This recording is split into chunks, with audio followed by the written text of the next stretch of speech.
we're here with Mitch. This is Mitch's bike, old Cannondale.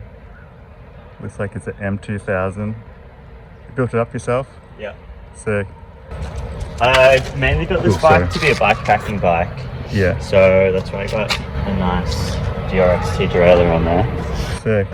And then a lot of other parts I've just found on Marketplace and stuff like that. Hell yeah, Marketplace finds. I had this Brook saddle from another bike, and I've heard good things about that. How do you like it? Trips.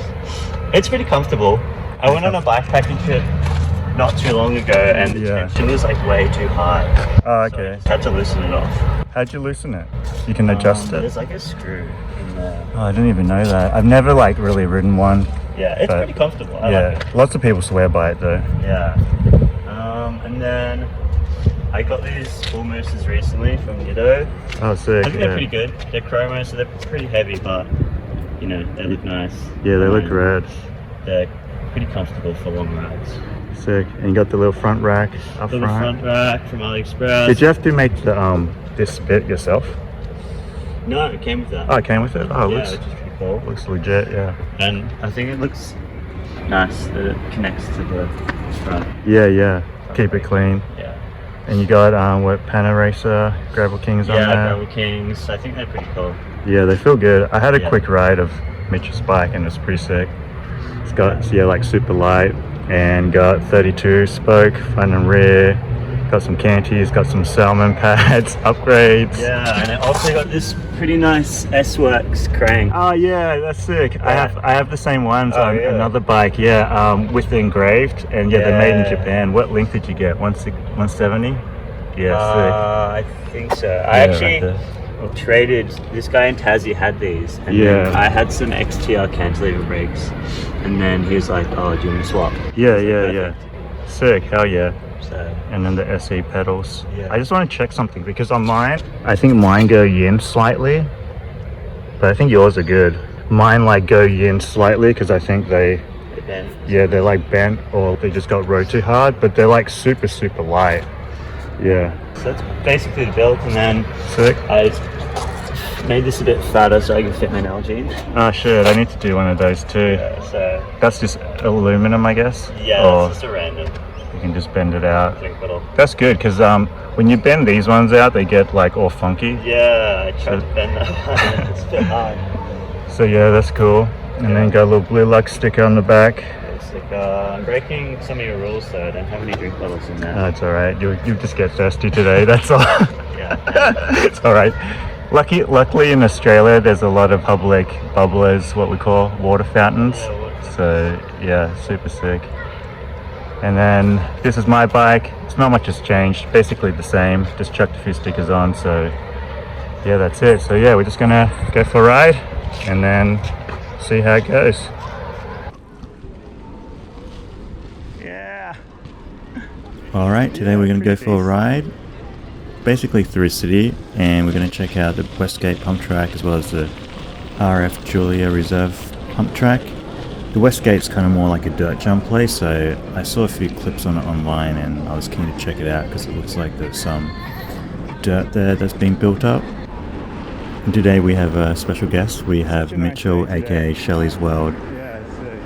So yeah, you might have seen his bike before on Instagram. Definitely popped up on my feed. It's a Cannondale with dual aero disc on the front and back. One says Melbourne Bitter, one says Guinness.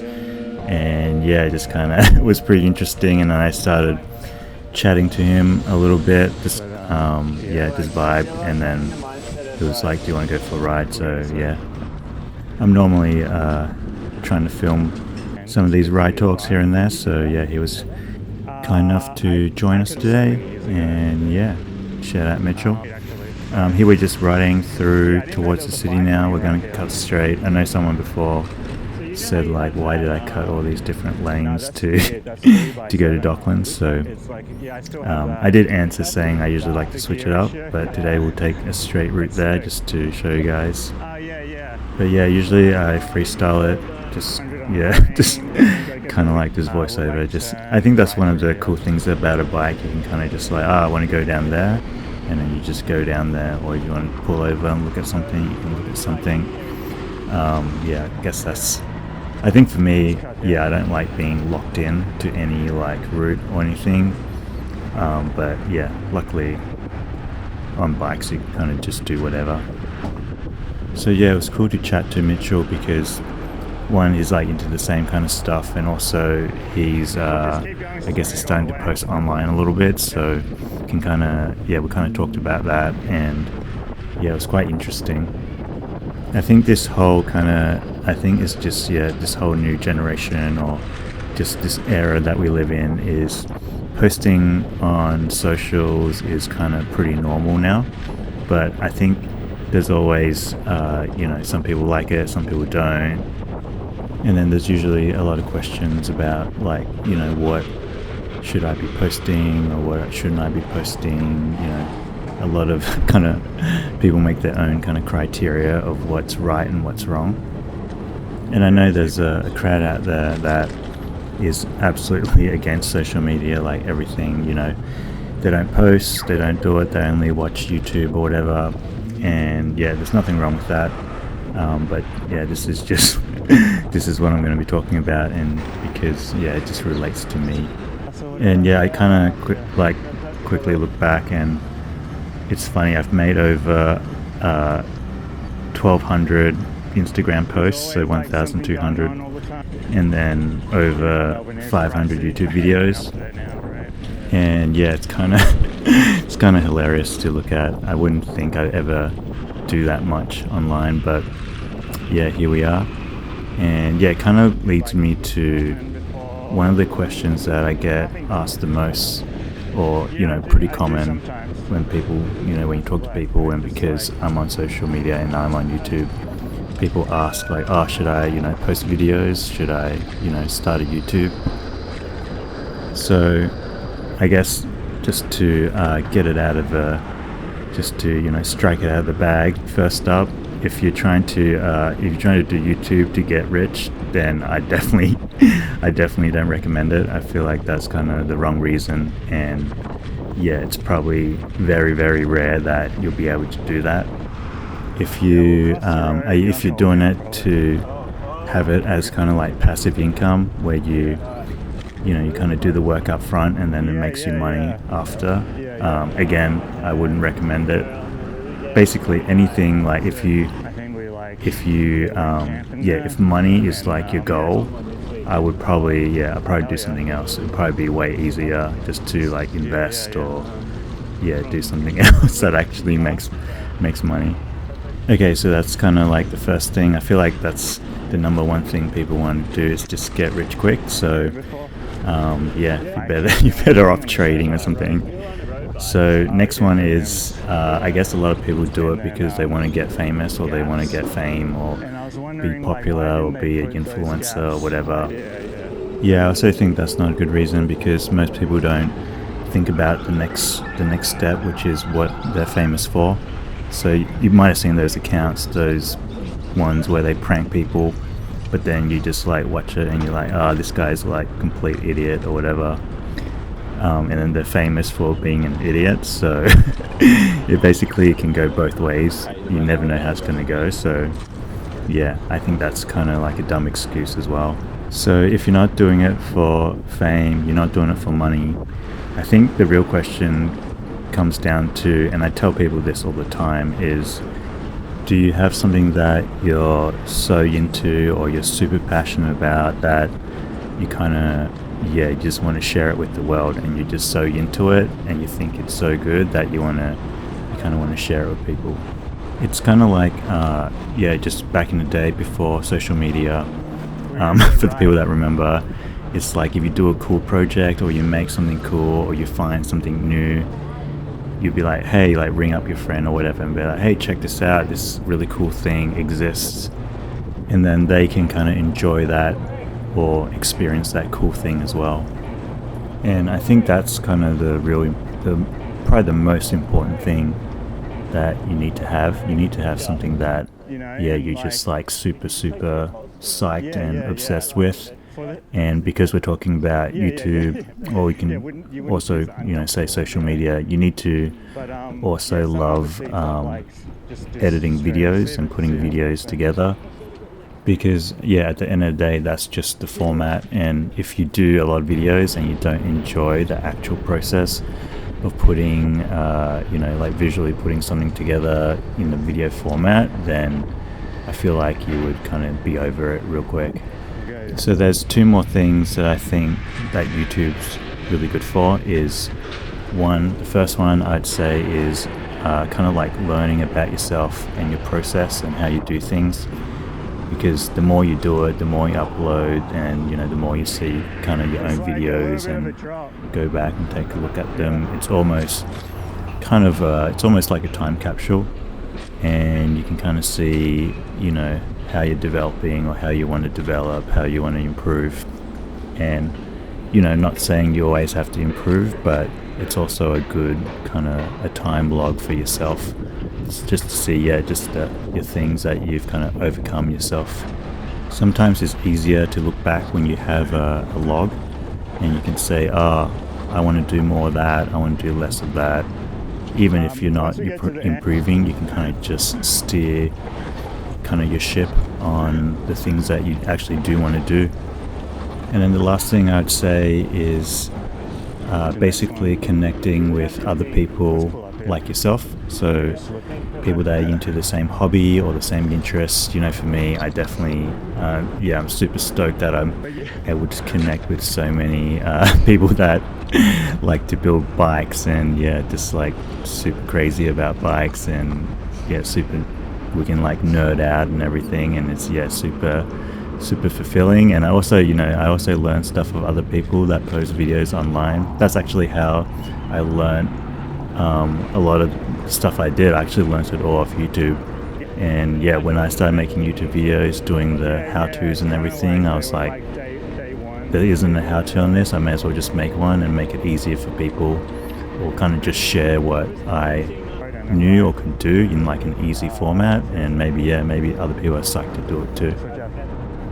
And I think at the end of the day, when people are thinking about YouTube or whatever, they think so seriously about it, but it's really just a tool for you to kind of share your own passion, or share your own art, or share your own projects, and kind of just leave it at that. If you just want to share something and chuck it up, you only really have a few options. You got YouTube, you got Vimeo, you got I think Patreon or something like that, but there's not too many kind of like video formats you can share stuff in.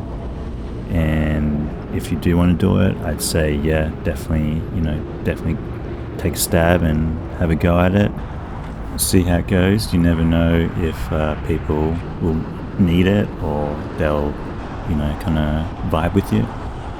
It's kind of putting it out there, I guess. So here's where we got like a little lost, or I got a little lost on the ride, and we had to ride up this road right next to the highway and get to this big intersection, and you basically just got to go on this route which is next to the fence. You can't really see it, but it's a dirt path, and you go all the way along this road, and then you'll be able to make it there. It was pretty funny. This other biker behind us also got lost, and then we had to cross this kind of highway without any paths, like any pedestrian paths or anything. So but then she went on her way.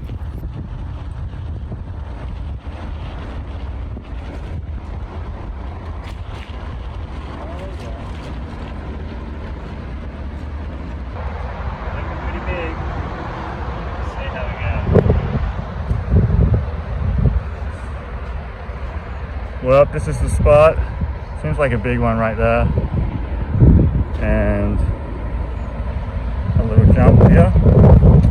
Probably almost one bike. Some dirt, fresh dirt there. I think someone probably brought that in. Here. More little jumps. Maybe we could do this one, I think. This one's a go, I think. This one should be cool. And then this is like massive kicker. I think you need a mountain bike for that one, like a suspension one. And then a couple of berms on this side. should.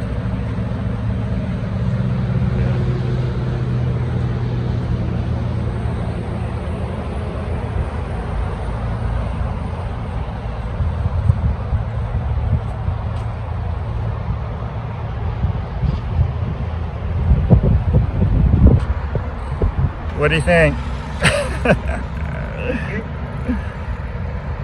Alright, so I'm gonna put my seat down a little bit, and then I wish I changed the bars to be like more jumpy bars, but we'll see how we go. Shoo! It's already heating it up. And I gotta take the stem bags off and take all the weight off, no bottom cage.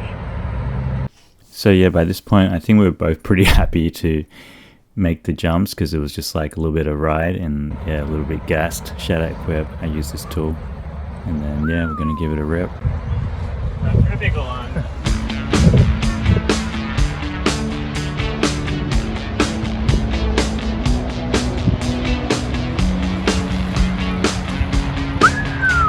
Yeah! Turn it up, don't turn it off. Turn me round, put me in my place. From there, I can see it all, so beautiful. The world is turning fast. Got too many plans, but your eyes found mine, and I said, there's a record spinning in my mind, with scratches on the B-side. You're a record spinning in my mind. Hell yeah. How sick! Woo!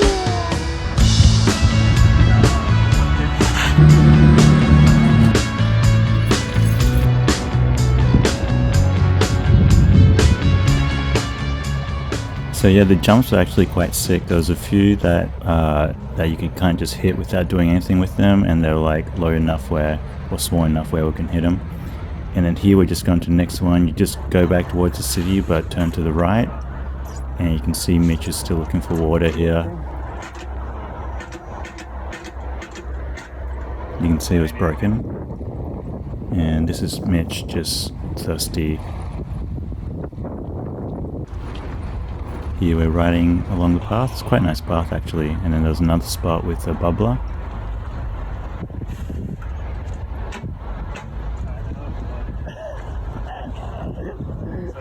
Funny enough, that was broken too. Alright, here we are at the other, I think it's called JF Julia pump track. There's Mitch ripping it up already. But yeah, pretty sick. Couple of big berms, kind of like S shape in the middle. Yeah, kind of like I guess like a weird figure eight type of deal. And goes all the way around over here. Big berm. People chilling. Pretty good. No water yet. Mitch is still looking for his water. But I think there are toilets right here. So maybe somewhere. There it is, just from the middle. Pretty chill all around, I think.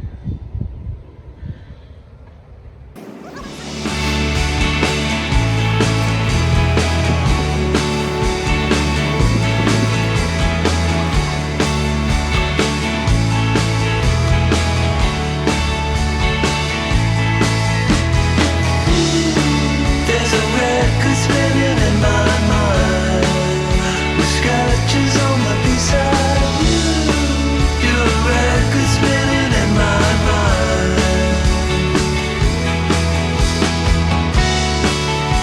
Record spinning in my mind, spinning in my mind. Record spinning in my mind, spinning in my mind, spinning in my mind.